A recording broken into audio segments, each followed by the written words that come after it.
There we go. So today's presentation talks about how Shadhika selects, monitors, and evaluates our grantees. It is part of our quarterly investor calls.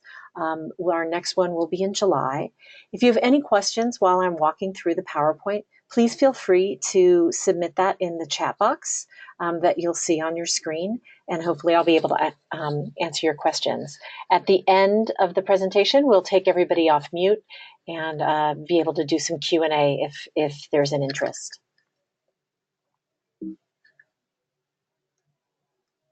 So basically, we're going to go through how we select our grantees and how we do due diligence on them, how we then monitor their activities, how we evaluate them, and some just statistics on the impact to date that we've had in the work that we've done. And then, as I said, we'll open it up for discussion.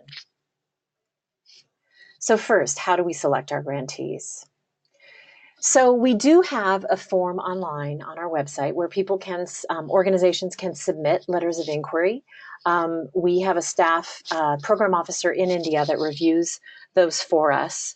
I will say, in my experience at Shadhika and also in my prior experience at another major foundation here in the United States, we rarely have, I would say, maybe less than 1% of cold letters of inquiry that come to us are actually a good match for Shadhika.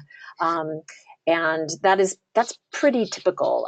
I think one of the things that is maybe a best kept secret is a lot of funding for nonprofits happens through word of mouth.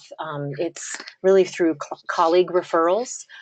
It's attending conferences and being out in the field and meeting interesting NGOs. It's reading articles about the work that others are doing. It's, kind of talking to our existing grantees about other NGOs that they're working with, and then sometimes we get referrals also from our donors, and those are all leads that we check into. And again, our program officer in India really is the one who's responsible for identifying potential candidates.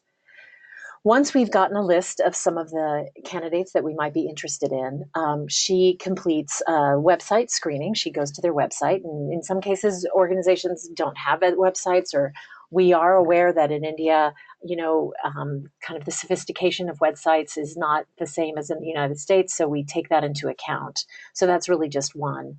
And then we go through kind of a criteria assessment. And if they don't have a good website, then we try to accomplish this in another way. But in terms of the criteria assessment, we take a look at their mission and make sure that their mission coincides or is simpatico to our mission. We do look at their location, what state they're in urban and rural. Currently, Shadhika's strategy is to select is by 2030 to be working with at least one grantee in every state in India. So we're currently in 7 states, and so our priority now is to look for states that we don't have a presence in. And in particular, though we have supported rural work, we do try to find an organization that we can basically get to within a half a day at the latest. So that does limit some of the rural that we're able to work with.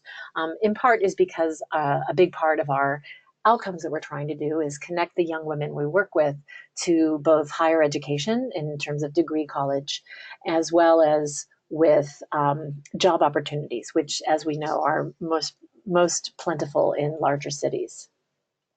Then, of course, we look at the population served. So Shadhika works with women between the ages of 10 and 24.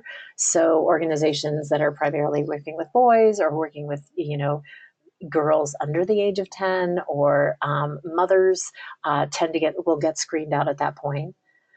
We then look at their programs, so to try to understand if their programs align with our strategies. So again, we have a program called Supports for Success that's focused on an after school, working with young women after school between the ages of 10 and 18 to make sure that they're able to graduate from high school, what they call secondary school, or programs. So we'll look for something that they're working on that's similar to that.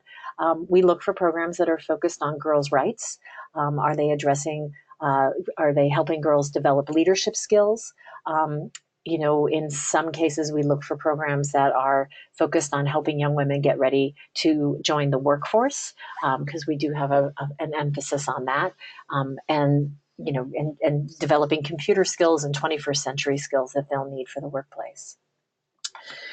Then we look, I think one of the most important screens that we have is whether they have a feminist focus, and are led by a majority and they're by majority women led. We really are a strong girls' rights and human rights focused organization. So, an organization that is just really thinking about girls' education, but not about girl empowerment or teaching a young woman her rights, teaching her how to stand up and take action to defend her rights and those of the other women that she lives with. We would weed them out at that point. Also, organizations that do not have majority female leadership in both as staff and on the board. That is a pretty I would say, as we look at the scope of NGOs that are working in India, that tends to be a screen that will really pretty quickly whittle down who we're going to work with. But we feel it's strong and it's core to our mission that is a focus, and that really is what we're all about. Then finally, we do look at their budget size. Shadhika's grants range currently between the $8,000 to $20,000 a year per site. And in our years of experience as grant makers, what we've learned is that it's kind of, I call it the Goldilocks principle, an organization that's not too big and not too small, but it has to be just right. So what does that mean? It can't be so small that it doesn't have certain organizational structures in place and processes and checks and balances that would make it difficult for us to support them. And so we look for that. And that typically is an organization with a budget in India. Organizations that are maybe with a budget of under 50,000 are often in that kind of camp. They maybe don't have their registration to accept foreign donations, for example, which I will explain is very important for us. But by the same token, I think that, given the size of our grants, we aren't going to be investing in some really large organizations where a grant that we make, between $8,000 and $20,000, it is not going to have a big impact on that organization. My parlance is that it's the sucking sound of our dollars, and we don't know really where they're going. We do not have a definitive time that we work with our grantees. So it's not like some funders that I'll fund you for 3 years and then I'm moving on to the next grantee. We even don't call them grantees. We call them partners. So we're looking for organizations that we can really partner with, that we can really grow with. And so we're looking for an organization where that is the right kind of size, that if we work with them, they're not so big, we won't be important to them, and we won't be able to really collaborate with them as partners to develop their strategies and implement their strategies. So in general, I would say organizations with budgets of over 400,000 US are typically a little bit bigger than we would work with. So our sweet spot is really an organization with a budget between 100,000 US and about 350,000 US. So then we need to because these are foreign nonprofits, we need to conduct a 501c equivalency test. And we follow the guidelines that have been given to us through the Council on Foundations. And so for any organization, after we've kind of done this initial assessment and say, yes, their mission fits, yes, they're majority women-led, yes, they have a feminist approach, yes, they're working with young women in the ages that we're interested in, and yes, they're working in places that we're interested in, and they're carrying out programs. Once we know that, then we ask them to submit a whole bunch of paperwork. So what we're asking is for documents that are going to confirm their charitable purpose. So according to the Council on Foundations guidelines, again, that is, we look for them to submit their bylaws, their articles of incorporation, their trust agreements, and or their charter documents. So that says, these are documents that say, yes, they're a charity, yes, they're a nonprofit, right? So so for us, that would be our bylaws, for example, our articles of incorporation and our 501c3 document. And then we look for evidence of registration with the Indian government for charitable purposes. Again, in the US, that would be our 501c3 tax document. In India, there are three key documents that we look for. One is the FCRA, which is the Foreign Contributions Registration Act. And that is very important because what that says is this organization is registered with the Indian government to be able to accept funds from foreign entities, right? So from people like us. Then the 12A and 80G are two other pieces of paperwork that allows nonprofits to raise money within India. They have to get a special registration for that, and it allows them to also give charitable deductions to people in India who make donations to them. So those are also kind of key documents that we're looking for. We also request their most recent audited financial statements, and we have a kind of a worksheet that goes through calculating all of their financials to see if they meet our standards in terms of, we look for things like, are they paying their boards of directors? Have they made loans to employees? This is actually pretty common in India because of the way payments are made, we've learned, but we do look for outrageous ones. We look at what their revenue to expenses ratio is. We just look at the overall health, and we have a series of metrics that we run all the audited financials through to make sure that they're solvent. We look at their most recent annual report if they have one. They don't always have one, but hopefully they do. We ask for a list of their trustees, and we ask them to disclose the relationship of those trustees. So it's actually pretty common in India to find a lot of nonprofits that are all family run. So the executive director is a family member, and all of the trustees, or the majority of trustees, are related to that executive director. Shadhika will not fund an organization like that because we believe that's self-dealing. So we do ask them to disclose that. We do ask to disclose if anyone on the board is being paid by the nonprofit, and if so, what the value of that is. So that's another way that we can screen. And indeed, we had a grantee that we had been supporting before I came on as executive director that had a majority family board. And what we asked them to do is to change that representation. We gave them a year to do so. They failed to comply, and we discontinued funding them as a result. We then ask them for a list of current funders. So one, we want to make sure and how much they're receiving from those funders. So we do that for two reasons. One, we want to know that they are receiving resources from a diverse funding base. And I should state that Shadhika, we never desire to be the majority funder for any one nonprofit. That creates a level of dependency that we think is unhealthy for a nonprofit. So we're looking for, is an organization, like 80% or even over 50% funded by a single organization? And if so, we would have a conversation with them about how they're diversifying their funding, and probably work with them on a timeline if we decided to work with them on how they would start diversifying that funding. We also look at their current funders because we have relationships with funders, and so, with other funders. So if we find that another funder we know is supporting a group that we're looking at, we'll pick up the phone or send them an email or arrange a WhatsApp conversation to ask them about that grantee, just to see how are they working, how, what's their environment. And we get letters like that all the time from the grantees that we're supporting, that a grantee will be applying for something and they'll ask us for a letter of recommendation. And then finally, we asked them for a copy of their child protection policy. So given a lot of the scandals that have happened with international nonprofits recently, you may or may not have seen those in the press, we think this is very important. So do they have a child protection policy in place? What's the process for protecting the young women and young boys, in some cases, that they're working with? So we asked for a copy of that.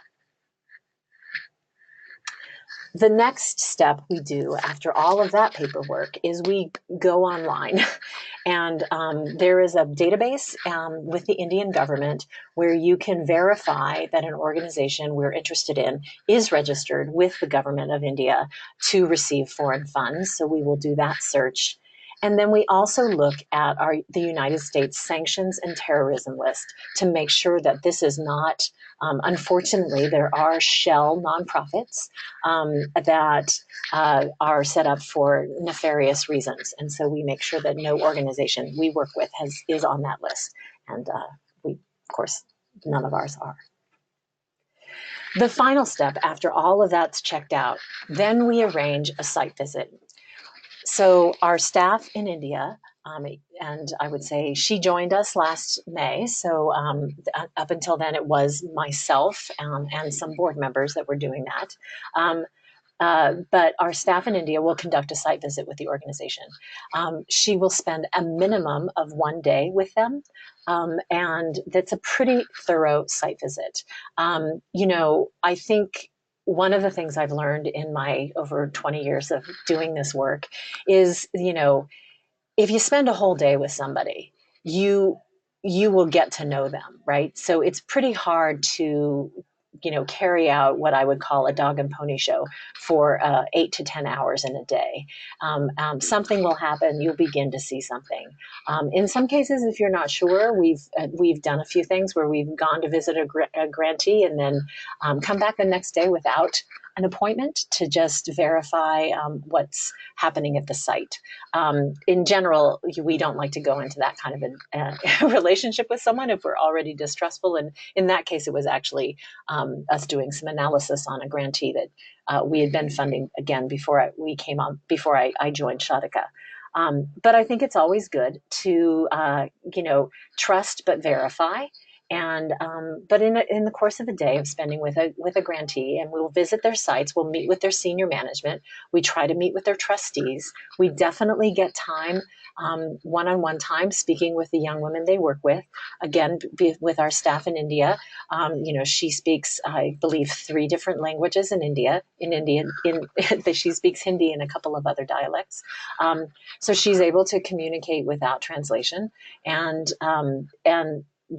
given that she's from India.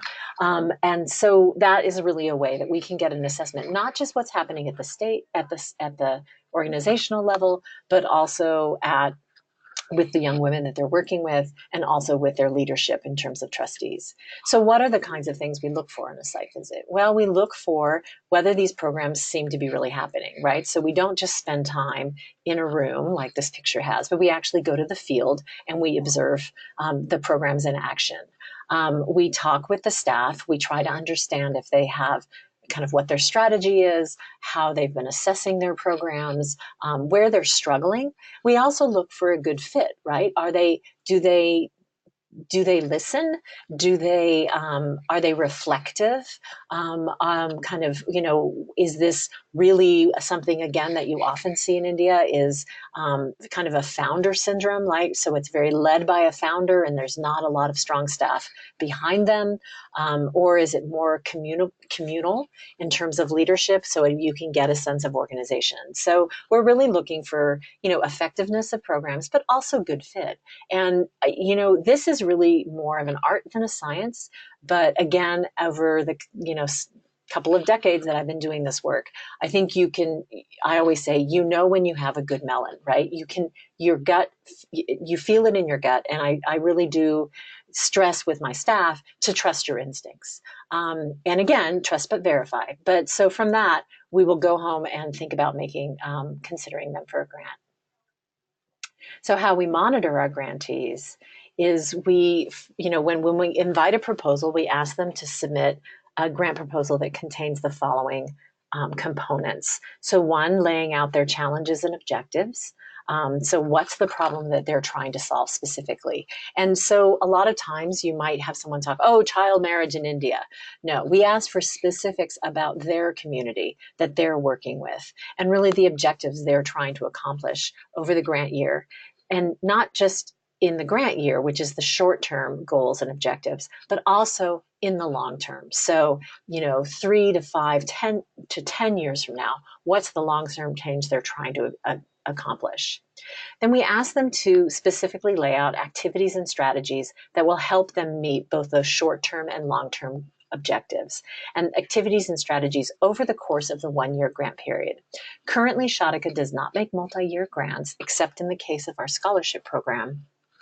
And that is because unfortunately, at this time, Shadhika does not have the kind of multi-year funding that enables us to make those future forward commitments of those size. But we do look for in the year, what's the activity specific and the strategies specific that they're looking for. And then based on those activities and strategies, what are the outcomes that they're hoping to achieve? And then we ask them to identify to a defined set of indicators that we use to monitor the effectiveness of our programs, how the indicators that they'll be tracking and the goals they're setting for themselves. And then, of course, we ask them to submit a budget. And that is either done in rupees or it's done in US dollars, and we make the conversion. Once a grant is made, so the grants are reviewed by program staff, and again, it's often a back and forth. There may be a second visit to the organization to look, now that we have a grant proposal, to talk with them more in depth. But then what we'll do after that, the board will meet, we'll make a recommendation, we'll write it up, our board will meet, the board will approve the grant, and then once the grant's been made, we move into a monitoring phase. So we monitor, again, we have a very close relationship with our grantee partners. I would say that staff is in communication with every grantee partner at least once a week, which is pretty high touch for most funders. So we communicate with them via, if not more in some cases, we communicate with them via email. We communicate with them via WhatsApp. We communicate with them by phone because, again, Shraddha, our program officer in India, can pick up the phone and make that phone call. And then at a minimum, we visit each site every quarter. So we're out and about quite a bit, and we try to, are there for a day and kind of in constant communication. There's always activity going on. And I say that, again, we call them partners. We have a very close relationship with them. And part of that is because of our commitment to work with young women between the ages of 10 and 24. So we're really there for the long term for her development. And so the strength of our partners is essential to make sure that we're able to be there for her as well. So how do we evaluate our grantee activities? So we use a number of different evaluation tools. So one of them is every year at the end of their grant year, they have to submit an annual grant report and a budget to actual, and we have a form for that. As part of that grant process, they are reporting on annual performance indicators to talk about the effectiveness of their program. We also every year ask for another copy of their audited financials, so we're constantly monitoring their financial performance and again running that through the assessment that we have. As a result of all of those things, we conduct regular program reviews. There's some form of review that happens in-house every year. This year, for example, we've been executing our Shadhika scholarship program for about 5 years. So we'll be doing a more robust evaluation of that program to really try to get a sense of what has been accomplished over the course of 5 years. We're hoping beginning in 2020, we'll be able to have a budget line item to hire an external evaluator in India to conduct an assessment for us. But up to this time, because of budget restraints, we've not been able to do that. But we do know the importance of doing that, and we are anxious to have those resources to be able to conduct such an evaluation. And then finally, well, actually, the other thing I would say about the program review is every fall of every year, board and volunteers come together for a day-long meeting to actually review our programs. So we do an update on what's happened in the year and kind of lessons learned. And often what happens is we make some small modifications to those programs. So we don't think you need to wait for a 3-year plan to be finished to make changes, but we actually try to be nimble and flexible and respond to what we're hearing in the field. So, for example, one year we were, after the scholarship program was going along, we learned that the girls were really struggling in English. And we were able, in part because of a donor commitment, to quickly develop a supplemental English program to help strengthen those young women's English. And that's really grown and continues to grow to be a really important program. And again, that's, part of our commitment of helping her succeed, right? And so our commitment is to respond and meet her where the challenges are for her. So then we have, finally, every 3 years, we do a strategic plan. So we, again, look back on what we've done, and we also factor in what's happening in India, what are some of the challenges facing young women going forward, and try to adapt our strategy to reflect that. So this year is actually a strategic planning year. We'll launch a new 3-year strategic plan beginning in 2020. And so that's part of the reason we're doing a lot of evaluation this year of our programs to really assess what needs to be adjusted, what needs to be increased, maybe some things we should be letting go, so we can really refine our strategy going forward. So annual performance indicators. So we recognize that I think lots of indicators are not as important as the right set of indicators. So working with our board, we have developed a pretty finite set of indicators to try to assess our performance. So clearly, numbers served is something we look at. We look at child marriage rates, especially girls that are dropping out of our programs because they're being forced into marriage. Graduation rates, both for secondary school or high school as we know it, as well as for college or vocational school. Percentage of young women who are being placed in internships and job placements, the knowledge of increased knowledge of her rights, their capacity to master English and computers, and then other things like, and these are more kind of independence indicators. Do they have their own bank account? Are they registered to vote? And then finally, in the work that we're doing with young men, we look at boys' attitude changes. So what's been our impact to date? So since the year before I came on board in 2013, we were giving away about $36,000 a year. This year we're scheduled to give away over $235,000 in grant programs. So that clearly is an increase of over 900% in a very short amount of time.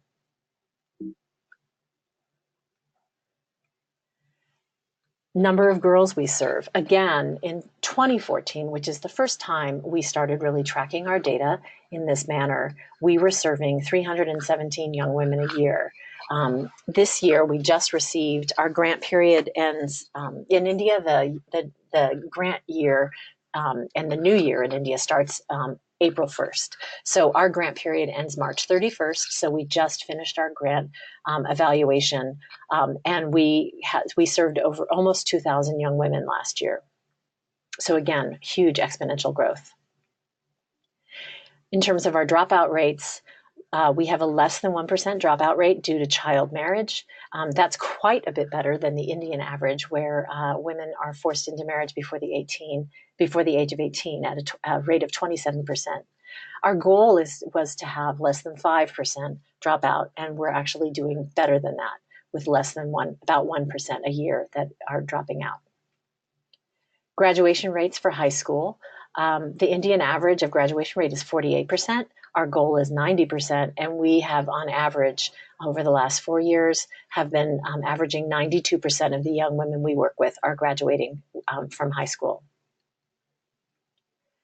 In terms of those being placed into jobs and internships, the average of women working in the formal economy in India is just 27%.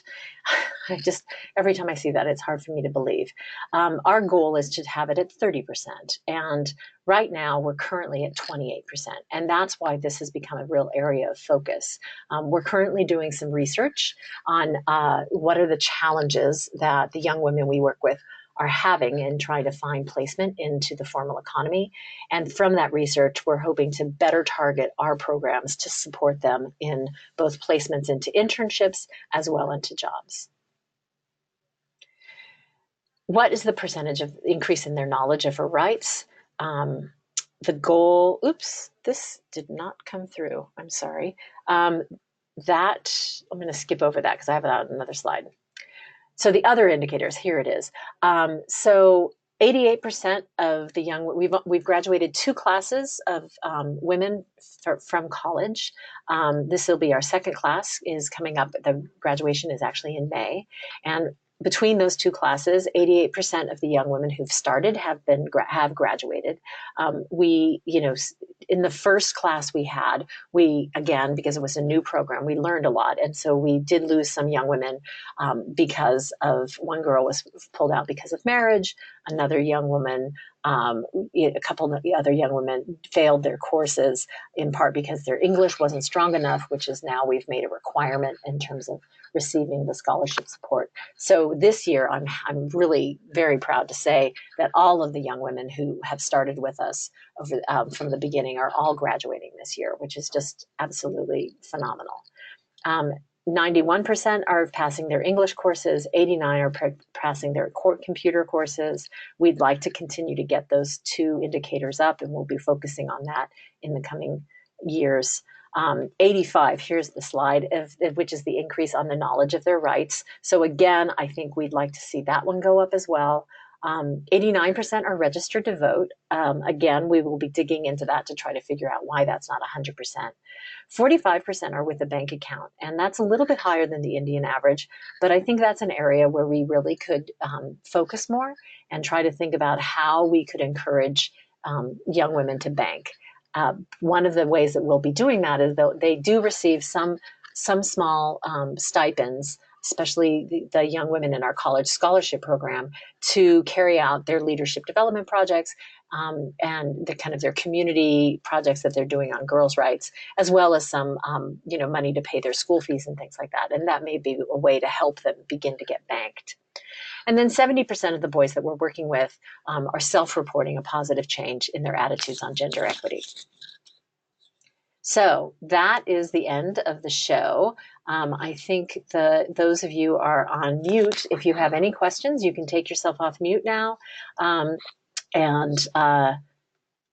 don't think, oh, there we go. And if you have any questions, you can ask them of me, or if there are no further questions, I'll let you go a little bit early.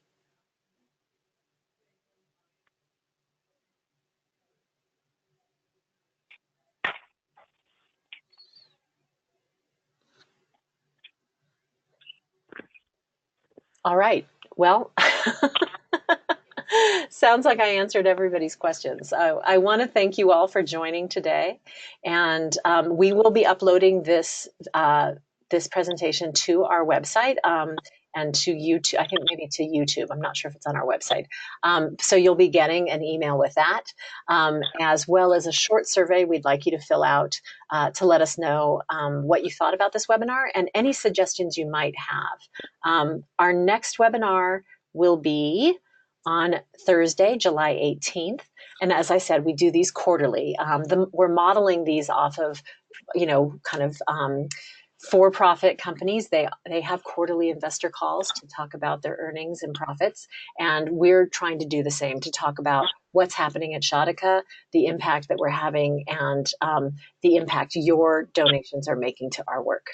So thank you all very much for joining me today, and have a wonderful weekend. Thanks, Kim. Thank you.